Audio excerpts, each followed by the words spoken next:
Hello friends, welcome to all. आज मैं आपके लिए जो वीडियो लेके आ रहा हूँ, देखिए शेयर मार्केट में तूफान ऐसा आया कि सब उड़ा के ले गया। लेकिन हम तो आपको कई दिनों से गिरावट में भी अपॉर्चुनिटी दिखा रहे थे। भाई, गिरावट में कैसे शेयर्स को पकड़ा जाए, गिरावट में कैसे कमाई की जाए, आप रेगुलर बेसिस पे आपने देखा होगा और उम्मीद करता हूं कि आपने सीखा भी जरूर होगा। तो भाई, ऐसी गिरावट आप सोच रहे होंगे भाई मार्केट में ये हो गया वो हो गया, लेकिन ओवरऑल पिक्चर जब आप देखोगे, दूरी सही जाए ना, ये हमारा एक डायलॉग है, दूरी सही जाए ना, एक गाने में आपने जरूर सुना होगा ये। लेकिन ये स्टॉक मार्केट के लिए बहुत इंपॉर्टेंट लाइन है। जरा देखते हैं, समझते हैं आज की मार्केट में क्या कुछ हुआ, उसको समझते हैं। और आगे बढ़ने से पहले मैं आपको बता दूं, अगर आपने अब तक चैनल को सब्सक्राइब नहीं किया तो जल्दी से सब्सक्राइब कर ले, बेल आइकन को प्रेस कर ले, जिससे आपको नोटिफिकेशन आती रहेगी। टेक्निकल एनालिसिस सीखने के लिए आप मेंबरशिप ज्वाइन कर सकते हो, ज्वाइन बटन पर क्लिक करके। और डीमैट अकाउंट के लिए वीडियो के डिस्क्रिप्शन में ऑलरेडी आपको लिंक्स दिए हुए हैं। तो देखिए, निफ्टी बैंक भाई तबाही, 5% की गिरावट के आसपास। Nifty auto, Nifty financial services, IT sector और मेटल, देखिए पीएसयू बैंक, खास करके प्राइवेट बैंक, आज जो कुछ हुआ वो सब बैंकिंग सेक्टर की बदौलत मैं कहूंगा हुआ। और अगर मैं निफ्टी बैंक इंडेक्स को देखूं तो axis bank, Kotak bank, RBL, bank of Baroda, ICICI bank और जो बड़े बड़े बैंक है जैसे कि HDFC bank and all, SBI, इनमें 5-5% की गिरावट का मतलब समझिए पूरी मार्केट को हिला देना। और आज का जो मेजर कारण था ना, वो यही था, ये बैंकिंग सेक्टर जो कि मेजर कंट्रीब्यूशन रखता है मार्केट में, यहां पे बहुत पेन आपको देखने को मिला। देखिए, बहुत टाइम से गेन था, गेन है तो फिर पेन भी आपको देखने को मिलेगा, प्रॉफिट बुकिंग आपको देखने को मिलती है, बहुत सारी चीजें आपको ऐसा लग रहा होगा कि ओवर वैल्यूड हो गई है। दूरी सही जाए ना, मैं फिर से रिपीट करूंगा इस टाइम को। और पिछले कुछ टाइम पहले हमने आपको आईटी सेक्टर, ऑटो सेक्टर, इन सब में दिखाया था कि किस तरीके से आप डाउन साइड की अपॉर्चुनिटीज ग्रैब कर सकते हो। लेकिन जो स्टॉक्स आपके, मैं ये कहूंगा कि मूविंग एवरेज से ज्यादा दूर नहीं गए, वहां पे आपको ज्यादा बुरी सिचुएशन देखने को नहीं मिली। अब ये जरा देखिए, मंथली चार्ट मूविंग एवरेज से कितनी दूरी सही जाए ना। हाँ, अगर आपको इसको ट्रेड करना है तो लॉन्ग टर्म के लिए नहीं, मैं आपको बार बार कहता हूं ना, ऐसी चीजें अगर आपको ट्रेड करनी होती है तो छोटे टाइम फ्रेम के हिसाब से आप ट्रेड कर सकते हो। जरा सिचुएशन देखिए, पिछले वीक ही और अभी जो टेक्निकल ग्लिच हुआ था उसके बाद शॉर्ट कवरिंग, थोड़ा सा जंप आपको देखने को मिला। लेकिन इस जंप को आप देखोगे डेली पे तो आप क्या कहोगे, this is just a correction. मतलब बड़ी इंपल्स बनी, उसके बाद करेक्शन आई और फिर से इंपल्स आज की डेट में स्टार्ट होती हुई आपको दिखी। क्या सपोर्ट मिलेगा 13600 के लेवल पे?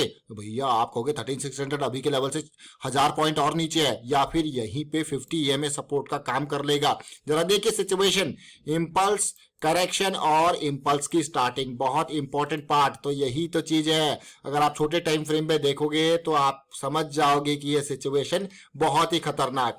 अगर मैं यहाँ पे आपको आवरली चार्ट देखूं और पूरी की पूरी मैं ये कहूंगा कि जो 25 फरवरी का जो चार्ट था वो आप क्लियरली देख सकते हो, बिल्कुल रेंज बनी, एक टाइट रेंज, गैप क्रिएट हुआ, वापस गैप क्रिएट हुआ। जरा देखिए इस टाइट रेंज को, ये 25 फरवरी और लोअर हाई लोअर लो की सीरीज, जैसी ये पेन स्टार्ट हुआ और बाकी गेन स्टार्ट हुआ। देखिए, तो न केवल अप साइड में, बल्कि मैं आपको हमेशा ये कहता हूं कि भाई आपको अगर अपॉर्चुनिटी है तो डाउन साइड की अच्छी अच्छी अपॉर्चुनिटीज भी आपको मिलती रहती है। बट ये तो निफ्टी था, अब निफ्टी बैंक को ही अगर देख लीजिए आप कि क्या हालत हो गई है। लेकिन ये ऐसा नहीं कि अचानक ही हुआ, ये सब कुछ प्रॉपर तरीके से अपना चल रहा था। लास्ट वीक की ये इंडिसीजन की कैंडल, इसका लो ब्रीच होना, फिर एक जंप आता है जो कि शॉर्ट कवरिंग के रूप में आता है जंप, और उसके बाद आप देखिए शॉर्ट कवरिंग में, इसीलिए कह रहा हूं, देखिए आप ये देख सकते हो क्लियरली, ये जो एक्सपायरी से पहले के दिन जो टेक्निकल ग्लिच के बाद जो मूवमेंट था, ऐसा लगा सब ने जिन्होंने शॉर्ट किया था शॉर्ट कवर किया अपना, और उसके बाद जंप और फिर से बॉटम साइड यहां पे आपका स्टार्ट हो गया। नाउ यू कैन सी ये आईसीआईसीआई बैंक का स्टॉक है। अब अगर आप तसल्ली से देखो इन स्टॉक्स को, देखिए अब आप कहोगे इतनी बड़ी गिरावट एक ही दिन में आ गई, एक ही दिन में आ गई, और अब आप कहोगे यार आप कह रहे कि यह गिरावट, देखिए एक दिन में आ गई, that is a different thing. But हाँ, ओवरऑल अगर आप पर्सपेक्टिव देखो तो इंपल्स के बाद करेक्शन बनी थी, धीरे धीरे, एक दिन नहीं आती तो धीरे धीरे आती, तो ओवरऑल इस हिसाब से सिचुएशन बन रही है। अब आईसीआईसीआई बैंक के डेली टाइम फ्रेम पे देखिए ये क्या है, देखिए इतनी बड़ी इंपल्स के बाद करेक्शन बनती है और फिर इंपल्स स्टार्ट हो जाती है। तो ओवरऑल पर्सपेक्टिव क्या था कि भाई दूरी जो है वो सही जाए ना। वो क्यों मैं आपको कहता हूं कि हमेशा जब जो है प्राइस आपका मूविंग एवरेज से दूर निकल जाता है तो उस हिसाब से ये देखिए क्या सिचुएशन है। अब ये 20 EMA के आसपास इर्द गिर्द आने की कोशिश करेगा, यानी कि आईसीआईसीआई बैंक का शेयर आपको अगर 540 550 के लेवल पे मिल जाए तो मजा ही आ जाए। तो इसीलिए आपको ओवरऑल पर्सपेक्टिव से सोचना होता रिस्क मैनेजमेंट। क्यों हम आपको कहते हैं रिस्क मैनेजमेंट इंपॉर्टेंट है? रिस्क मैनेजमेंट इसीलिए इंपॉर्टेंट है ताकि आप अपने लॉसेस को, अपने जो है उनको लिमिट कर पाए। अपने जो भी मार्केट में लॉस होगा ना, तो उसको जब आपको पहले ही पता है मैक्सिमम लॉस का, उसके हिसाब से चलिए कभी गैप डाउन ओपनिंग होगी तो थोड़ा बहुत आपका एक्स्ट्रा हो जाता है, तो वो भी आप कैलकुलेट करके बफर लेके चलते हो। तो ये ओवरऑल देखा आपने। यही नहीं, मैं आपको कहूंगा, देखिए कुछ दिन पहले हमने आपको बताया था कि टीसीएस और इन्फोसिस में कैसे आप जो है गिरावट के टाइम पे पैसा कमा सकते हो। सोचिए गिरावट के टाइम पे टीसीएस और इन्फोसिस जैसे शेयर में अर्निंग के लिए। और ये टीसीएस का क्योंकि वीकली पे इंपल्स ऑलरेडी बन चुकी थी, इंपल्स बनने के बाद करेक्शन आके फिर से इंपल्स थी, इसीलिए हमने टीसीएस को फोकस किया था कि भाई ये रेंज हो जाए या अगर और डीप करेक्शन आ जाए तो हमारे पास इस रेंज में ये जा सकता है। क्यों? क्योंकि भाई इंपल्स बन चुकी थी और इंपल्स के बाद करेक्शन। तो मैं आपको हमेशा इसीलिए कहता हूं कि स्टॉक को कभी भी हो एक सिंगल पॉइंट ऑफ व्यू से कभी ना देखे, उसको मल्टीपल टाइम फ्रेम। ये देखिए अब ये बड़ी इंपल्स बनती है, 3 दिन की कंसोलिडेशन होती है, फिर से नीचे डाउन साइड आ जाता है। और सीधी सीधे अलग अलग तरीके मैंने आपको बताए थे कि किस तरीके से कहीं कोई स्टॉक गिरता है तो आप उसमें एंट्री ले सकते हो। हाँ, पुट पोजीशंस बाय करके, यानी कि पुट ऑप्शंस को बाय करके, कॉल को सेल करके। बट कॉल सेल में मार्जिन आपका ज्यादा होता है, ऑल्दो आपको टाइम फैक्टर मिलता है वहां पे, टाइम डिके फैक्टर आपके उसमें होता है, बट मार्जिन ज्यादा होता है। तो एज ए रिटेल इन्वेस्टर आप कहोगे यार इतना मार्जिन कौन लगा रहा है एक स्टॉक में, तो इसीलिए पुट ऑप्शन खरीदने का बढ़िया तरीका होता है जब आपको श्योर शॉर्ट पता है कि मार्केट नीचे जाने वाली है।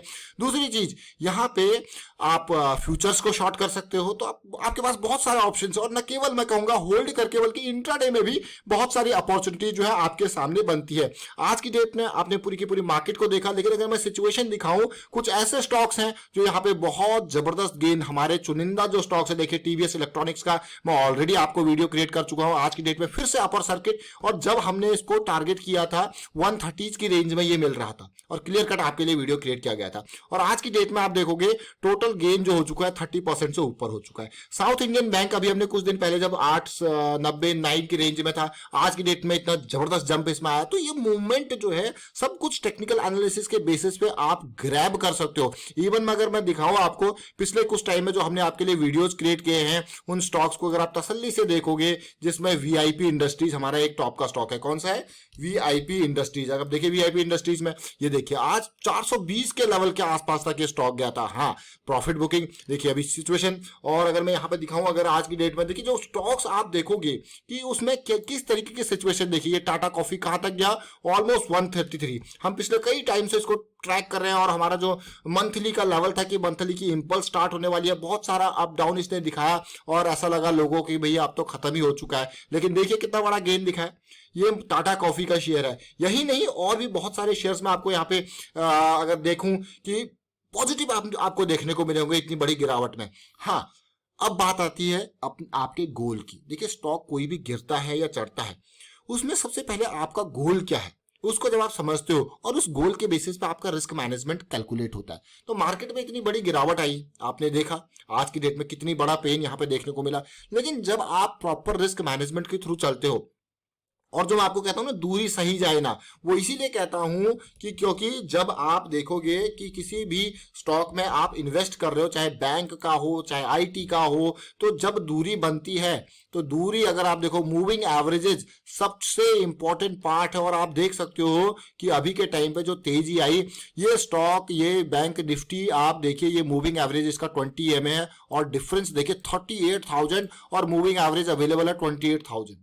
सोचिए इससे पहले अगर 2016 से लेके अब तक मंथली का एवरेज अगर आप देखो तो जैसी जंप किया वैसी वापस 20 EMA के पास आ गया, जैसी जंप किया वैसे वापस आ गया अगले 1-2 महीने में। तो अभी तो काफी दूरी है। तो ज्यादा मैं कहूंगा इतनी दूरी कैसे सही जाएगी। अब आप सोचोगे मार्केट में ये हो गया वो हो गया, लेकिन आप खुद सोचिए कि कितनी दूरी है। तो हमेशा these moving averages always attract price near to it, और आप ये सोचे इसके नियर रहेगा। और सबसे बढ़िया बेस्ट बाइंग ऑप्शन होता है जब यहीं पे इसके नियर बाय करेक्शन जब रिजॉल्व होती है आप खरीदते हो, क्योंकि एट दिस टाइम आपका रिस्क मैनेजमेंट हमेशा प्रॉपर रहता है। तो फिलहाल वाइंड अप करता हूं इस वीडियो को, उम्मीद करता हूं आपको समझ में जरूर आया होगा। वीडियो अगर आपको अच्छा लगा तो वीडियो को शेयर जरूर कीजिए, लाइक कीजिए, चैनल सब्सक्राइब नहीं कर तो जल्दी से सब्सक्राइब कर लो। टेक्निकल एनालिसिस को अपना हथियार बनाएं और सीखें इसको, और उसके लिए आप मेंबरशिप भी ज्वाइन कर सकते हो, ज्वाइन बटन पे क्लिक करके। And thank you for watching the video.